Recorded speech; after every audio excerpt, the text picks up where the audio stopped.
Hello बच्चों, कैसे हैं आप लोग। Welcome to the Achieve Education Centre. आज हम लोग सर्कल के बारे में पढ़ेंगे। क्लास 9th में जो सर्कल है उसके बेसिक कॉन्सेप्ट जान लेंगे कि सेक्टर क्या है, सेगमेंट क्या है, कॉर्ड क्या है, डायमीटर क्या है, ये सारी चीज़ें आज हम लोग जान लेंगे।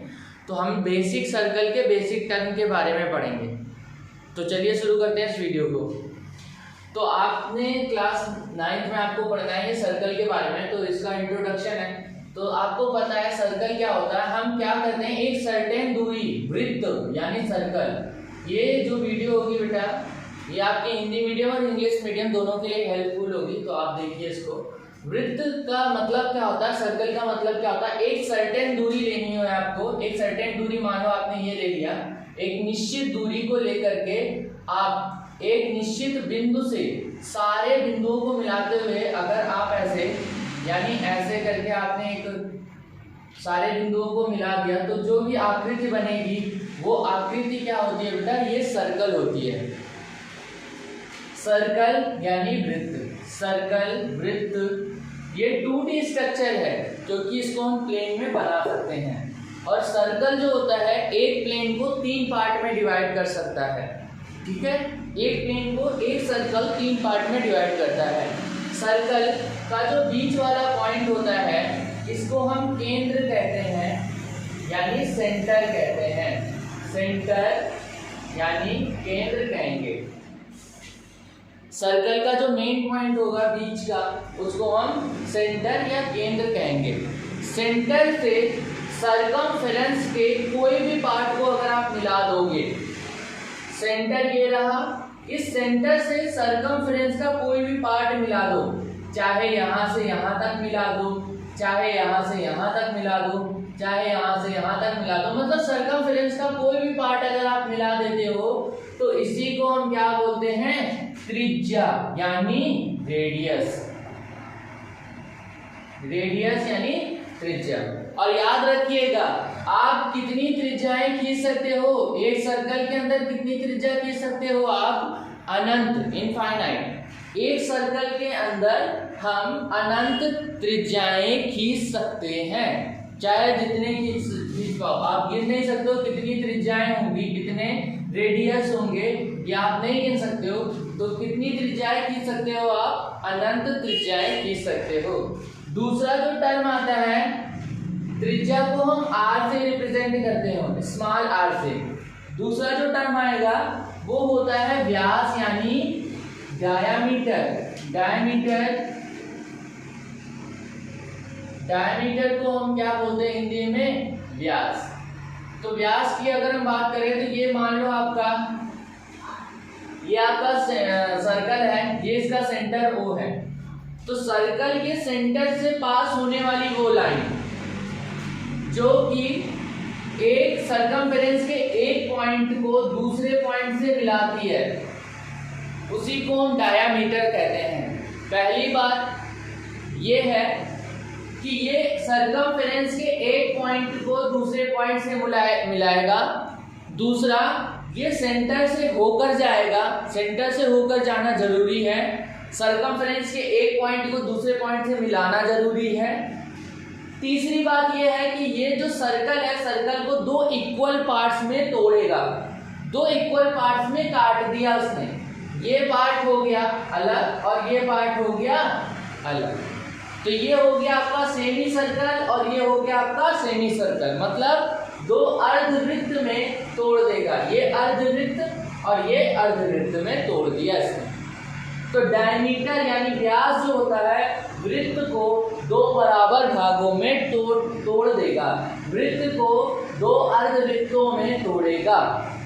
डायमीटर की अगर मैं बात करूं तो ये हो गया आपका सेंटर। इस सेंटर से यहाँ तक ये क्या हो गया आपका, रेडियस हो गया, त्रिज्या हो गई।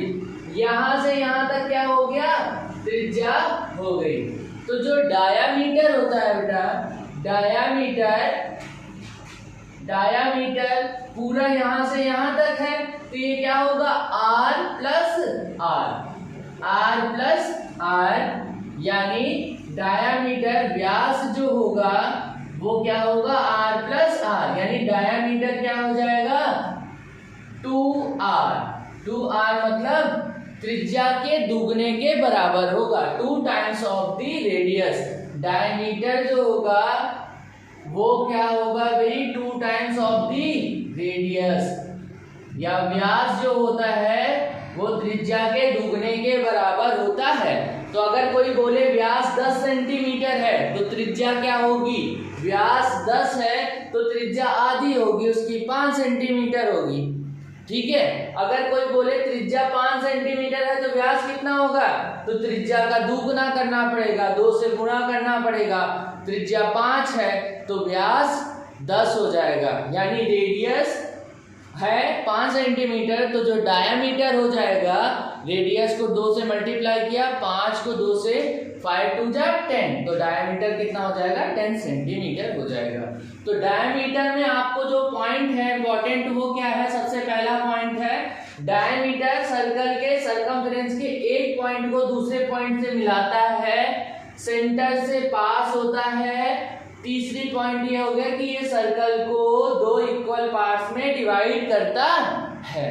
तो आप अगर हिंदी में सुनो तो व्यास क्या होता है, व्यास वृत्त की परिधि के एक बिंदु को दूसरे बिंदु से मिलाता है, केंद्र से होकर जाता है और वृत्त को 2 बराबर भागों में यानी अर्धवृत्तों में बांटता है। तो आगे चलते हैं, अगला टर्म जो है वो है बेटा आपका जीवा। जीवा के बारे में पढ़ते हैं हम। जीवा यानी कॉर्ड, जीवा यानी कॉर्ड। कॉर्ड क्या होगा, ये मान लीजिए आपका ये सर्कल है, सर्कल के कोई भी 2 बिंदुओं को आप मिला दीजिए, सरकमफ्रेंस के कोई 2 बिंदु मिला दिया आपने, कहीं से भी मिला दीजिए भाई, कहीं से भी मिला दो।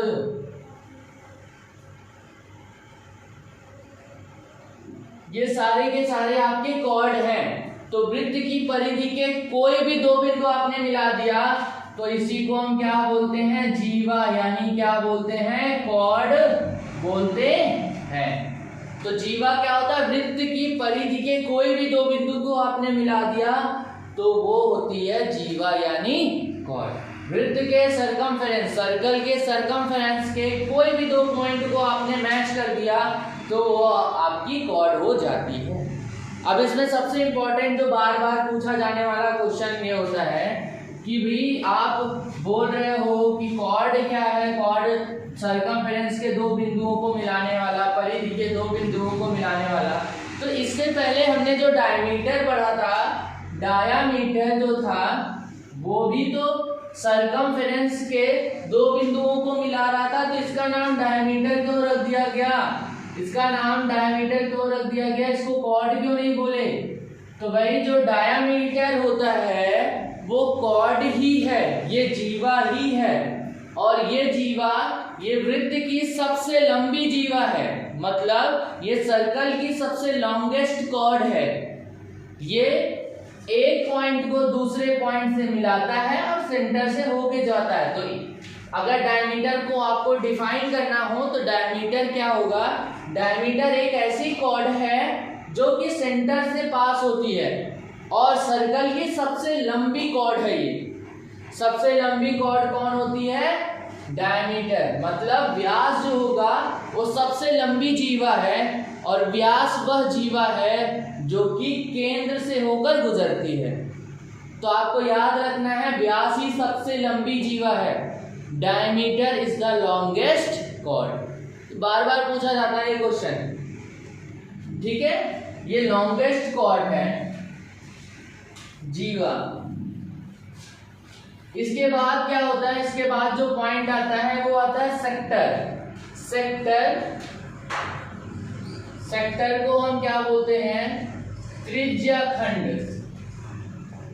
सेक्टर जो होगा बेटा वो कहलाएगा त्रिज्य खंड। त्रिज्य खंड मतलब कुछ नहीं, आपने अगर पिज्जा खाया हो घर पे तो आपने देखा है ये आपका पिज्जा होता है, पिज्जे के बीच में सेंटर है, इस सेंटर का जो पार्ट आप निकालते हो, ये वाला पार्ट आप निकालते हो, तो ये जो है इसी को बोलते हैं सेक्टर। देखिए ये रेडियस है, ये त्रिज्या है, और ये रेडियस है, ये त्रिज्या है। तो तो जो दो त्रिज्याओं के बीच का जो पार्ट होगा उसी को हम क्या बोलते हैं, त्रिज्य खंड। त्रिज्या से बना हुआ खंड उसी को हम बोलते हैं त्रिज्य खंड। मतलब दो रेडियस से बना हुआ जो पार्टीशन होता है, जो पार्ट डिवाइड होता है, उसी को हम क्या बोलते हैं, सेक्टर। सेक्टर यानी त्रिज्य खंड। अब ये बड़ा वाला अगर इसको इधर से देखो आप तो ये छोटा सा दिखता है, तो इसका नाम रख देते हैं minor sector. Minor sector, minor sector यानी लघु त्रिज्य खंड। लघु त्रिज्य खंड। और इसका नाम क्या रखोगे भाई, मेजर सेक्टर। मेजर ये बड़ा है तो बड़ा है तो दीर्घ वृत्त खंड। तो पिज्जा का जो पार्ट छोटा होता है उसका नाम होता है माइनर सेक्टर, लघु त्रिज्य खंड। और ये होता है दीर्घ त्रिज्य खंड। त्रिज्य खंड है ये, वृत्त खंड नहीं है, त्रिज्य खंड है, मैंने गलती से लिख दिया वृत्त खंड, अभी मैं आपको पढ़ाऊंगा। तो ये मेजर सेक्टर है, मेजर सेक्टर दीर्घ त्रिज्य खंड, और ये माइनर सेक्टर लघु त्रिज्य खंड। त्रिज्य खंड याद रखिए किससे बनता है भाई, दो रेडियस से घिरा हुआ पार्ट होता है। ये दो रेडियस के द्वारा जो ये अर्क होता है, अर्क मतलब क्या होता है भाई, हिंदी में इसको बोलते हैं चाप। सर्कल का कोई भी पार्ट अगर आप काट के निकालो, सर्कल है ये, सर्कल का ये पार्ट ऐसे काट लिया आपने तो ये चाप कहलाएगा। ये लघु चाप और ये दीर्घ चाप, ये माइनर अर्क और ये मेजर अर्क। माइनर अर्क जो छोटा वाला आपने काट के निकाला उसको माइनर, और जो बड़ा वाला बचा हुआ है वो मेजर अर्क। समझाई बात। तो अर्क है ये देखिए यहां से यहां तक, तो दो रेडियस यानी दो त्रिज्या के द्वारा जो अर्क बचता है, ये जो अर्क बना हुआ है इसी अर्क को हम बोलते हैं माइनर सेक्टर यानी लघु त्रिज्य खंड, और जो बचा हुआ भाग होता है उसको मेजर सेक्टर यानी दीर्घ त्रिज्य खंड बोलते हैं।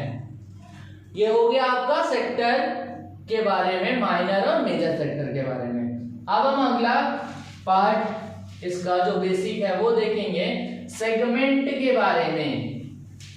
सेगमेंट क्या है भाई, सेगमेंट, सेगमेंट को हम बोलते हैं वृत्त खंड। वृत्त खंड का मतलब क्या होता है, वृत्त का एक पार्टीशन। तो मान लीजिए आपका सर्कल है, ये आपका सेंटर हो गया और ये भाई आपका सेक्टर हो गया। मतलब ये आपका वृत्त था, वृत्त का केंद्र था, केंद्र के बाद ये आपका क्या हो गया, त्रिज्य खंड। अब त्रिज्य खंड को मिलाने वाली इसमें क्या खींच देना है, इसमें आपको एक कॉर्ड यानी जीवा खींच देनी है। जीवा और अर्क, देखिए जीवा है ये, यहां से मान लो ए बी हो गया, ए बी जीवा, ये हो गया आपकी जीवा यानी कॉर्ड, और ये अर्क, अर्क मतलब चाप।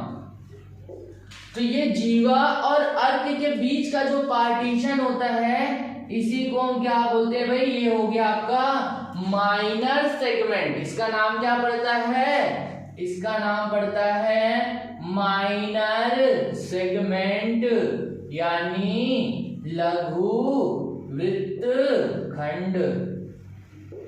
और जो बचा हुआ पार्ट है वो क्या कहलाएगा, मेजर, बचा हुआ पार्ट मेजर सेगमेंट यानी दीर्घ वृत्त खंड। तो ये हो गया आपका वृत्त खंड के बारे में आपको जानना है। तो अगर कोई पूछे भाई कि जीवा और चाप के बीच का जो ये पार्ट है वो क्या होता है, वो सेक्टर है कि सेगमेंट है, तो आपको याद रखना है जीवा और अर्क यानी चाप के बीच में क्या होता है, वृत्त खंड यानी कॉर्ड और अर्क के बीच में सेगमेंट होता है, सेक्टर नहीं होता है। तो ये था आपका जो 9th क्लास में सर्कल के जो बेसिक कॉन्सेप्ट थे वो थे आपके ये। अब हम इस चैप्टर को स्टार्ट करेंगे। पहले पहली एक्सरसाइज करेंगे, लेकिन वो इस क्लास में नहीं करेंगे, हम नेक्स्ट क्लास में करेंगे। तो नेक्स्ट वीडियो में मिलते हैं, तब तक के लिए अगर आपको ये कॉन्सेप्ट समझ में आया गया हो तो अच्छी बात है, कोई डाउट हो तो कमेंट सेक्शन में लिख देना।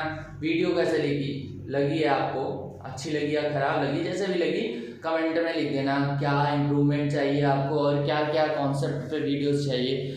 तो आप ये सारी चीज़ें अपने जो एडवाइस है वो सारे के सारे कमेंट सेक्शन में लिख दीजिएगा। तब तक के लिए बाय।